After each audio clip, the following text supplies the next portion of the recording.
Hi there. My name's David Yao. I'm 25% of the Jesus Lizard, and you are presently listening to the LSQ podcast. I hope you have a lovely day.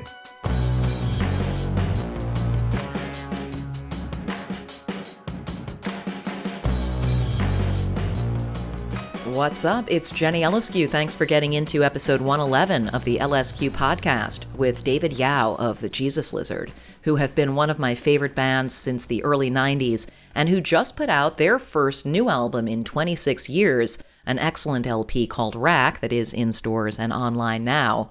I'll never forget the first time I heard the music of the Jesus Lizard. It was thanks to my older brother Michael playing me a song called Seasick from the Jesus Lizard's second studio album Goat, released in 1991 and produced by the legendary Steve Albini. The song blew my mind. It made me feel like I was actually inside of the tune itself, and that like the narrator in the song yowling about how he can't swim, that I was somehow drowning in the music. But not in a scary way, in an empowering, visceral way. And it's still a song I go back to, and that album is one I go back to all the time. And I got to ask David about that song in particular, but about so much more in the interview ahead. We also talked about working with Albini. But also you'll hear from David about his earliest creative inclinations, both as a visual artist and as a music lover and musician. And although he cites influences such as the Beatles and Queen and the Huns and Fear and Nick Cave's band The Birthday Party, what David does is a thing unto itself. He is truly an inimitable performer. It was an honor to get to speak with him for this episode. Let's do it. Hi. Hello. We've spoken before, haven't we? We have not. Your name seems so familiar. But it's awesome to meet you, David. Thanks for connecting. My pleasure, Jenny. Maybe it's because I knew this Romanian actress and her name was Marie Denilescu. Is it the Eastern European? It is. It's Romanian, the classic, the SCU giveaway. Yeah. It's one of 8 different nationalities that I am, but I got the name. Nice. Cool. Well, I don't know how much you were told about sort of the theme of this podcast, but this is an opportunity to talk about some of your early life. This is one of the things that I really love to do is, of course, talk about the new album, but also to kind of get to know how you started to explore your creativity in the first place.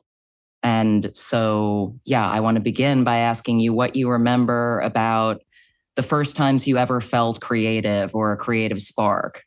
I don't know. My dad, although he was a fighter pilot and killed thousands of people, he could draw really well. Like when he was a kid, he was torn between either being an artist or a fighter pilot, and fighter pilot won. He and I used to draw together. Like we'd sit at the kitchen table and I would draw him and he would draw me. And this is where? This is growing up in Las Vegas? No, I was less than 2 when we moved away from Las Vegas. And then I moved to Tripoli in North Africa for 4 years, and then moved to North Carolina, then Virginia, then England, then Texas, then Chicago. Because of the military vibe of moving around a lot. Yeah, pretty much every 4 years. I liked going to art classes. I remember in, I think 9th grade, I got an F in art because the teacher, Mrs. Boris, she hated my guts. And she just gave me an F because she hated my guts. And so I think that might have helped spur me on. Did it instantly feel like a reprieve of some kind? Like, well, when she gave me an F? No, I mean, I mean, just drawing and just expressing creativity. Oh, well, I don't know. I mean, I went to college in San Marcos, Texas at Southwest Texas State University, and I was an art major there. And my intention at that point was I was going to graduate and then just teach at a university because I made really good friends with one of the teachers there, and we're still friends to this day. He still has the same phone number. His name is Mark Todd. He did a bunch of record covers for Scratch Acid and for the Jesus Lizard. I planned on being an art teacher, and then punk rock came along, and I quit school and quit everything else and just got into the punk rock. which is the first time did any kind of creativity outside of visual art, because in elementary school, I think I played cornet and I was no good at it. And then in junior high school, I took guitar lessons, but my teacher quit, so I quit. So growing up, I wasn't involved in the making of any kind of music or anything like that. It wasn't until I was 20 years old that I got into that kind of crap. When you say punk rock came along, tell me a little bit more about what that meant for you. What introduced you to punk rock? My roommate at the time in 1979, we saw an article in Rolling Stone magazine, and they were talking about some of the Texas punk rock, and they said that this band in Austin called the Huns was in some sort of battle with a band from Dallas called the Vomit Pigs. And the Huns were going to be playing at this club on Halloween. And so me and my buddy went down to Raoul's near the University of Texas to see the Huns. And it absolutely, completely changed my life. I didn't know that anything like that existed. It was so energetic and dangerous, but, not like malicious danger. Like there was sort of slam dancing and pogoing and that kind of shit going on, but it was just so much fun. And from that day on, I was just enamored with the whole idea of making music that is sort of visceral and risky, dangerous. Was there music before that? I mean, like, what was the music you were into before that? Or what was the music that got replaced by punk rock once you discovered it? When I was a little kid, I was a Beatle freak. I knew trivia. I knew everything about the Beatles. Me and my buddy, we were living in Fairfax, Virginia, and I'm old enough that we used to buy Beatles records when they came out, like the 7 inches and stuff, the Hey Jude 7-inch. And then in 1971, we moved to England, and I was living in England during this sort of glam, T-Rex and Slade and The Sweet and all that stuff. And that was great. That was a very exciting time especially to be living in England, because it was all going on, like Queen. I remember when Queen's first hit happened. I remember being in the car with my mom, and I said, "Man, I really like this Queen band." And she goes, "Yeah, they're good, David, but I don't think they have staying power." But she was wrong. And also in high school, I was really into Led Zeppelin, but also a lot of prog, like Alphonse Mouzon and Return to Forever and, tricky jazz rock. But then when I saw the Huns, all that shit went back. I mean, I'd gotten into, the Pretenders and Elvis Costello and Talking Heads and stuff like that, but nothing as aggressive as punk rock. So after that show by the Huns, like, what did you do with this new information? Well, I cut my hair, and I remember seeing some high school buddies, and they were going like, "Yeah, I like some of that music, but I'm not going to cut my fucking hair." It's like, dude, it's hair. It'll probably grow back. I just sort of fucked up, and for a while didn't have a job. I was virtually homeless, but I knew these guys that wanted to start a band, and I figured I'd play bass because it's just 4 strings and you go do, do, do, do, do, do, do, do. Anybody can do that. So I got a bass guitar, and we started a band called Toxic Shock. I think we were one of the 100 Toxic Shocks. I think we were the first, though. And that was really fun, but that only lasted for 6 or 8 months or something like that. And then sort of Scratch Acid happened. So with Scratch Acid, I mean, you're one level up now. You've sort of learned from the Toxic Shock experience, and you have some different ideas, I'm guessing, about what you wanted that project to be. I mean, what were some of the foundational principles, if you remember, among you and your bandmates, like what Scratch Acid would be, what it wouldn't be? Was that kind of thing articulated at all? I think it sort of happened just naturally. I don't know that we ever spoke of, the trajectory of the band, but I mean, none of us were that much of a fan of the sort of hardcore thing that was starting to happen in Southern California, and the faster punk rock that I think once you get the tempo that fast, it loses its energy, it loses its power. We were kind of more into, Public Image and Killing Joke and Susan the Banshees and the birthday party. But like Fear, we all considered the record by Fear, that's the Bible. That record is perfect. There's nothing wrong with that record. So I don't think we ever were trying to guide ourselves. I think it was just like whatever we came up with, sort of thing. Once things shifted and you were a singer, how was that for you to kind of begin to explore what it's like to be the front person? Well, originally I was the bass player in Scratch Acid, and we had my dear friend Steve Anderson was the singer. But Steve would show up to practice and he wouldn't sing. He would either say, "I'm not drunk enough to sing," or "I'm too drunk to sing." And then when he wasn't, he didn't want to because he was afraid he would ruin his voice for the shows. And so I don't think we ever played a show with Steve singing. We got on some bill, I think with the Butthole Surfers, where we just played 3 songs instrumentally. So Steve was sort of unceremoniously kicked out of the band, and David Sims had been playing guitar and Brett was playing guitar. And so I took over on vocals. And it was weird. The first show we ever played, it was us, then the Butthole Surfers, then the Big Boys, then TSOL. And I was so scared. I threw up all day long. I was absolutely terrified. But it was a whole lot of fun. Also, I think at that time, I was heavily into the birthday party. You can't tell. You'd never know. That's a joke. And I listened back to some of that early stuff, and it's kind of embarrassing. I sort of practically emulated birthday party era Nick Cave.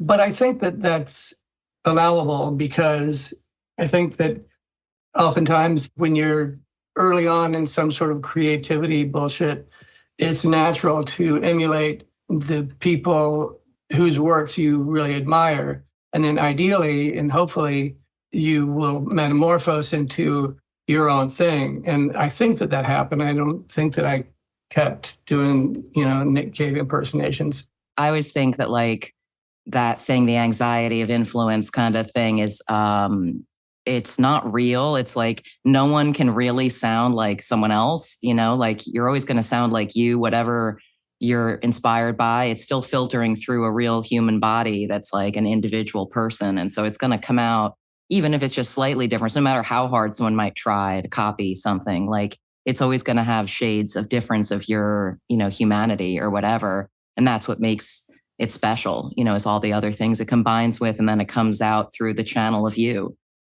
Wow. Thanks. You're welcome. So you're barfing. It's the first show. You're like, I wanted to do this. Now I don't want to do this. But then it's over and you're like, that was fucking awesome. Did it take a while? Because clearly, as you know, one of the things that is amazing about the Jesus Lizard is your stage presence and everything that you do on stage, on the recordings as well. But in concert, it's just an inimitable presence that you have. Did it feel to you like you had to kind of work on not just instinct, but also kind of developing, practicing, conceptualizing, kind of letting go of some stuff? Was there an arc where it got better? Where did you reach a point where you're like, I think I know what I'm doing up there now? I don't remember that happening. I remember that first show. I have no idea what the next several shows were like.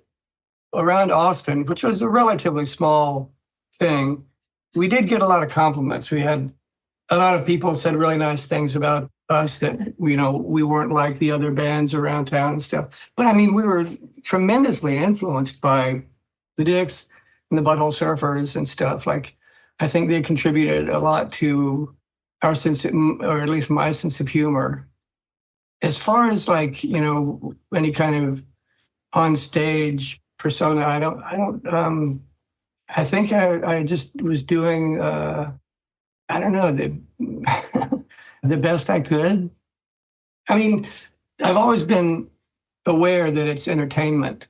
And I think that we all, with Scratch Acid or the Jesus Lizard, I think we all would like for when we play a show and people leave and go home, that they feel like that it was more memorable or better than the other shows they went to that month, or we kind of like I said, sort of do the best we can, sort of kind of thing. I saw the Jesus Lizard play at Garden Grove Amphitheater. I guess that was a couple of months ago, right after the No Values Fest. It was fucking amazing. And, among the things that were awesome was just to see the demographics of the crowd. There were like a lot of young people. There was like that one person wearing like a Pokemon kind of outfit in the front row who like looked like they were maybe in their early 20s or something, who knew all of the words to all of the songs and was freaking out. This is one of the things that I love about the internet age is that people can get into older music wherever they are. There's not like these barriers of entry that there used to be back in the day. I'm curious though about like these early days with Scratch Acid and early days with Jesus Lizard in the 80s. Like there wasn't that shit then. There was just fanzines, word of mouth kind of stuff. I mean, did it feel like you were cloistered in just sort of Austin punk scene, or were you aware of all these other kind of indie and punk scenes around the country that were just waiting to be kind of met and tapped into? Well, we knew of other scenes, the DC scene in LA and New York. When I was in Texas, I wasn't familiar much with the Chicago scene except for Big Black. But real quick, can I touch on that Garden Grove thing? Yes, please. I was kind of overwhelmed at how cool the production was for us and the opening bands. Each of the opening bands had their own trailer with their name on the door and like this AstroTurf hangout area in front, which I thought was so cool. And then we had these two huge, big, brand spanking new trailers with a great big hangout area. And a whole bunch of old friends sort of converged on that. Friends from Austin, Texas, and friends from Arizona and from around Southern California. And I had spoken to the promoter a month or two before the show, and he said that the venue was owned by the city, and so they reported how many tickets were sold, but it didn't matter for the guest list, that you could just do whatever. And he said, if you want to put anybody in, just don't worry about it, do as many people you want. And so I personally had 28 people on the guest list. And so all these friends, some of whom hadn't seen each other for like 30 or 35 years, were there. It was just great. It was magical. And my wife's band played their third show. They were the first band on the bill, Crawl Space, and they kicked ass. It was so good. Everybody dug it. And then the second band, Scowl, was amazing. That girl just didn't stop for a second. And like you said, the crowd, there's an old friend of mine who was there with her son, so it was his first ever show. It was magical. And I would play that place again in a heartbeat. And yeah, the production manager was a dear old friend of mine, and I didn't know he worked there, and that was great. So that whole day was spectacular. One of the things I noticed is how much people in the audience, they want to touch you. I was like, a thing I couldn't help but notice is like, it's sort of like you're a shaman and they feel like if they can just lay hands on you for a minute, or see they like kind of pat you on the back or sort of just be like, hey, David, yay, I love you. How do you feel about that? I love it. I remember a show that we played in Philadelphia and it was sold out and it was packed. And at one point they turned the house lights on. I don't know why, but it was just a sea of smiling faces. And that's really cool. Like my wife says, well, I was going like, what's the point in us doing these shows? She said, because you guys make people happy. I remember one time in London, we were playing a show and I was getting tossed around by the kids. And these two guys were just yelling in my ears. They're going, you're a legend. You're a fucking legend. I don't know that that's true, but it's very flattering to think that somebody I don't even know would say that kind of thing to me. So it's really nice and flattering that people give a shit about that. Obviously, the Jesus Lizard got back together for a minute to play some shows like some 15 years ago. And then since 2017, there's been more live activity. But this new album is the first new studio album in 26 years. Tell me how that happened. How did you guys decide to make a new album? Well, after we did the first reenactment shows in 2009, I think that the other guys, David, Dwayne, and Mac, they were working on some ideas without really telling me that it was going on. And I don't remember at what point Dwayne played me some of the ideas they had. And I said, this sounds great. And I said, what are we going to do with it? And he said, well, maybe we should make a record. And so I'm not sure how long ago that was. That was like 3 or 5 years ago. And so we started compiling ideas for stuff that would be the new record. But it was so different than it had ever been before, because when we lived in Chicago, we were around each other all the time. We practiced all the time. We toured all the time. We recorded all the time. We did demos all the time. And so the collaborativenessmanship was incredible. And, you know, we would work on stuff in the same room and make changes and stuff. With this, we're scattered in New York, Chicago, Nashville, and LA. We would be sending MP3s back and forth. And it just seemed so completely unnatural and inorganic. It worked out, but it was just weird and difficult. And we would sort of converge in Nashville because it's the most central location, and go to a practice place there once or twice a year and try to play those songs. When did it start to feel good? Like, is there an example of a song from the album that where you're like, okay, I know this is different from how we used to do it, but this is working? The guy who produced the record, Paul Allen, he's been friends with Dwayne for quite some time. He did the last Tomahawk record. We were practicing in Nashville at a place called SIR. We'd been there for 3 or 4 days, and Paul came in with some mobile recording stuff and just recorded the practice. And then like a week later gave us these recordings, and they were barely even mixed. They were just completely rough, and they sounded incredible. They sounded nearly releasable. And that was very exciting. I didn't expect that. I didn't expect it to be as good as it was, as interesting or compelling as it was. So that was good. And I don't remember how much time passed from that until we started recording. But the recording was good and bad. It's a blast to have just the drum soloed and marvel at Mac McNeely. There were a couple days in the recording studio that were really difficult for me because I hadn't really fleshed out all of the songs the way that I kind of wanted to. But there were other ones that I was pretty happy with, like the phrasing or rhythm or pattern or whatever that I had. And I guess because we had spent so little time actually collaborating in the same room and stuff, the guys weren't very familiar with the crap that I was doing. And so there was one day in particular, they were going like, well, don't do this, don't do that. Change this to this and make this a little more like that. And it really hurt my feelings. And it was a shitty, terrible day. And the next day I went in and tried to sort of compromise with their ideas and my ideas. And it worked out good. I think that when we were finished recording, before it went to mixing, we were all pretty happy. We recorded, I believe, 14 songs, and none of us hated any of them. And so that's really good. If you can not hate any of your songs, then that's as much as you can ask, I suppose.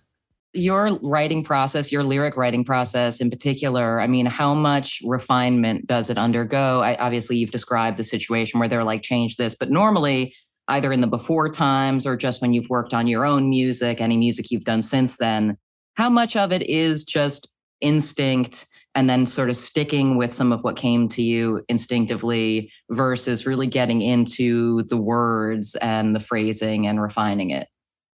I get relatively picky about most of it, and trying to come up with stuff that I'm proud of or not embarrassed by.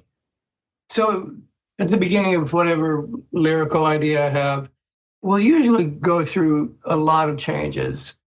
And sometimes they're really itty bitty, just like nitpicking and sort of polishing.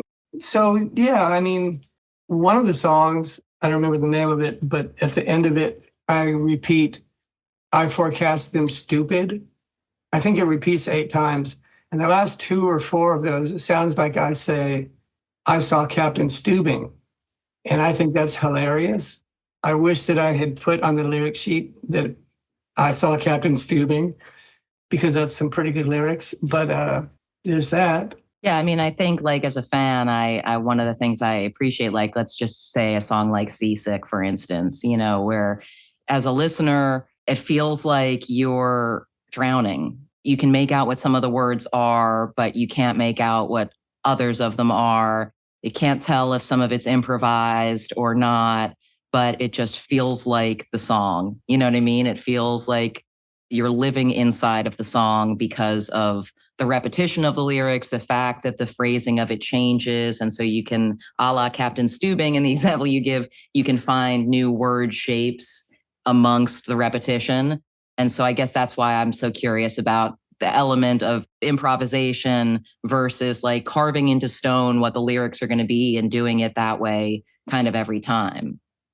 Wow, that's cool. Yeah, I mean, one of my favorite things in rock music has always been misunderstanding or misinterpreting the lyrics. Like you either can't tell what they're saying or you think wrongly what they're saying, and which is wonderful.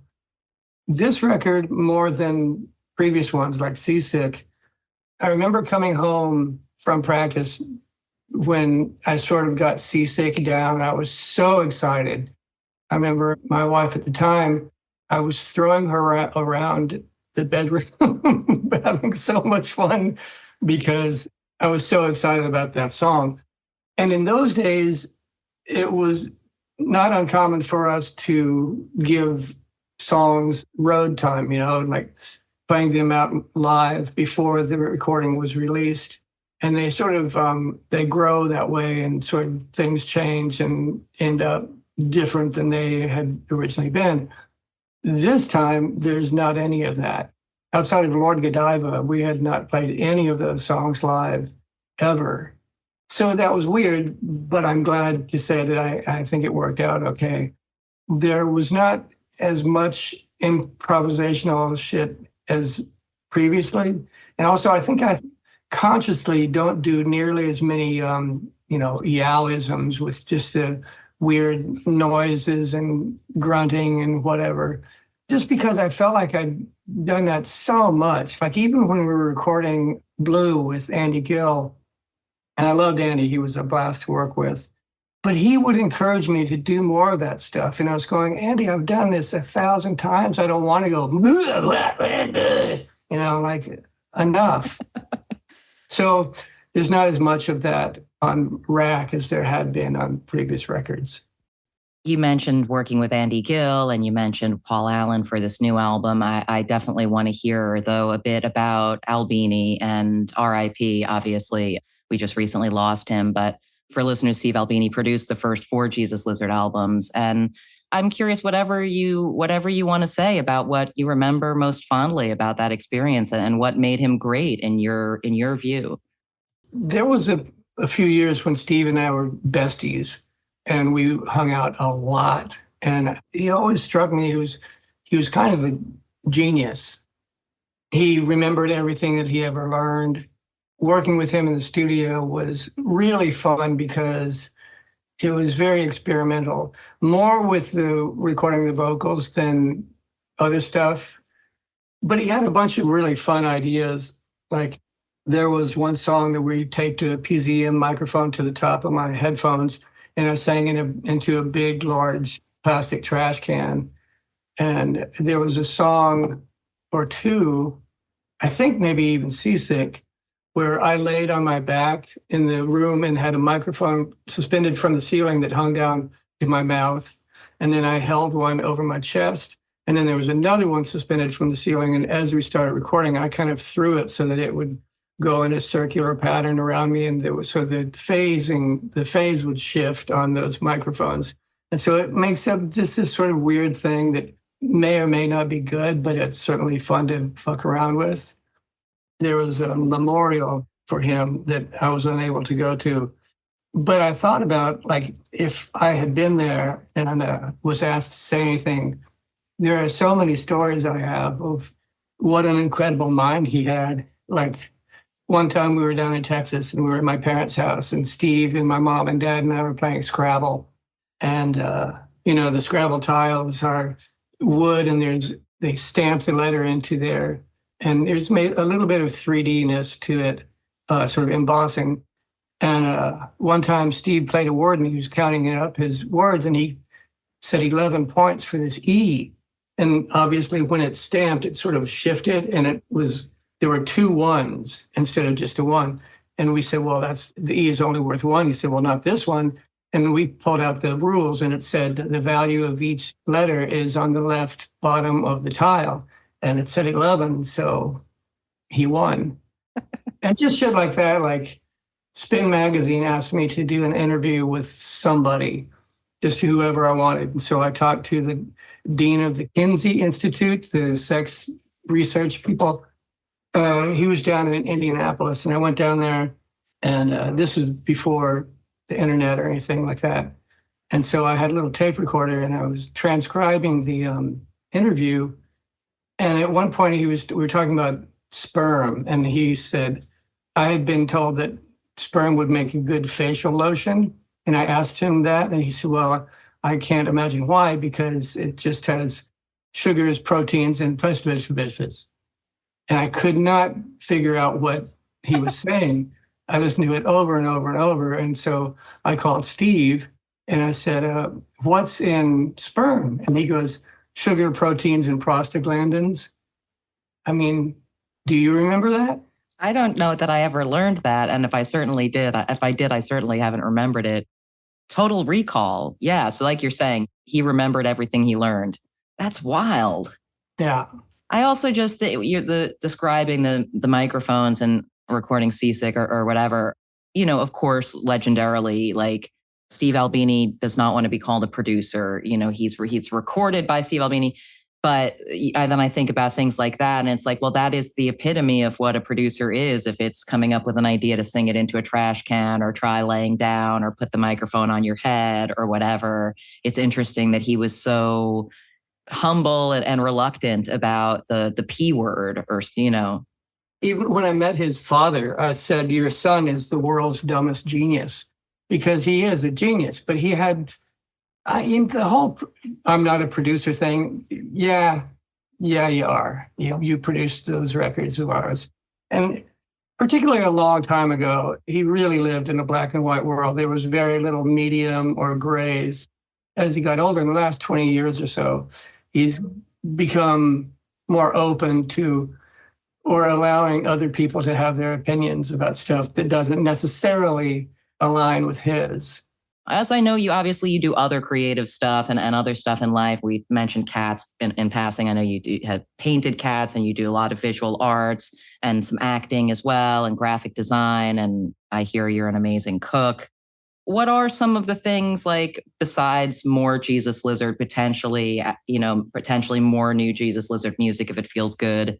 But what are the things you really feel excited about making and doing, in the coming years, in the next 5 to 10? Well, you mentioned cooking. I really enjoy cooking, and I try to not repeat myself too much. It's fun to get sort of innovative with that. What's your specialty? I don't know if I have one. Do I have a specialty for cooking? Barbecue smoked ribs. Yeah, in the She's like, obviously, it's the smoked fucking ribs. Well, during the I had smoked meats before. Are you a carnivore? Are you an omnivore? Yeah, I'm an omnivore. I had smoked stuff on a Weber, but during the pandemic, I got hip to this guy in Texas named Aaron Franklin, who has a barbecue joint in Austin. And he has a master class, the master class on the internet. I took his master class, and I got an offset smoker. And that's really fun and really easy. And you just kind of can't go wrong if you take these couple of steps. So yeah, smoking meats, particularly ribs or brisket or pork roast, it's really easy, but it's really, really good. And I try to do relatively healthy stuff, try to stick with organic whenever possible. And once I got into these farmers markets that are around, like the Atwater Farmers Market, and at that time I realized you can pretty much mix any vegetable with any fruit, and you can get sort of chemically work things together that you wouldn't expect would work together. And so I try to be somewhat inventive with my cooking. You mentioned masterclass. I wonder if you were going to teach a masterclass in something, what would it be? Napping. You can nap like it's nobody's I business. can nap like a motherfucker, yeah. And it's got to be on the couch. It doesn't work in the bed. I also took Samuel Jackson's master class, and that was amazing. It was so involved, and it came with I think a 60-page workbook, which was amazing. And I took a few other master classes. I took David Lynch's master class, which was so funny because his methodology is not teachable. You know, he says like, well, if you write an idea on a Post-it, and once you have 72 ideas, then you have a film. And it's ridiculous. I mean, it's very entertaining to listen to him, but when that masterclass is over, you're no closer to making movies than you were when you started it. Samuel L. Jackson's, is it an acting masterclass? Yeah. And that one you felt like you actually like derived some usable lessons from it. Completely, yeah. Werner Herzog has a good one. I love masterclass. I feel like it's kind of underrated. You know, I feel like not many people talk about it or know about it somehow. Right. And initially I thought it was kind of expensive. It's $80, but for $80, you have at least 100 possible classes you can take. So how do you discover new music these days? Or do you listen to much new music at all? I don't listen to much music at all. I'm a big fan of Billie Eilish. As a matter of fact, I'm old friends with her booking agent. He used to work for our booking agent in Chicago, a fellow named Tom Windish. And when I found out that he booked Billie Eilish, I emailed him and said, hey, Tom, it's David. It's been a while. How are you doing? Blah, blah, blah. Hey, you think maybe you could set up a tour with the Jesus Lizard opening for Billie Eilish? And he hasn't responded. That would be one fucking show. I would absolutely beg, borrow, and steal to get a ticket to that. Yeah, that would be so fun. You know, they probably boo us off the stage every night, but that would be fine. That would be a nice contrast. I'm just gonna try and help manifest that for you. Oh yeah, do that. Yeah. Thank you. Well, David, I appreciate you getting together to do this. It was an honor to talk to you. My pleasure, Jenny. And thus we have reached the end of this episode of the LSQ podcast. Massive thanks to David Yao of the Jesus Lizard for that interview. And you can keep up with the Jesus Lizard via either their Instagram, which is at the Jesus Lizard Official, or their Bandcamp page, thejesuslizard.bandcamp.com, and ipecac.com. That's their record label's website. I love that they don't have a proper website of their own. It feels very on brand.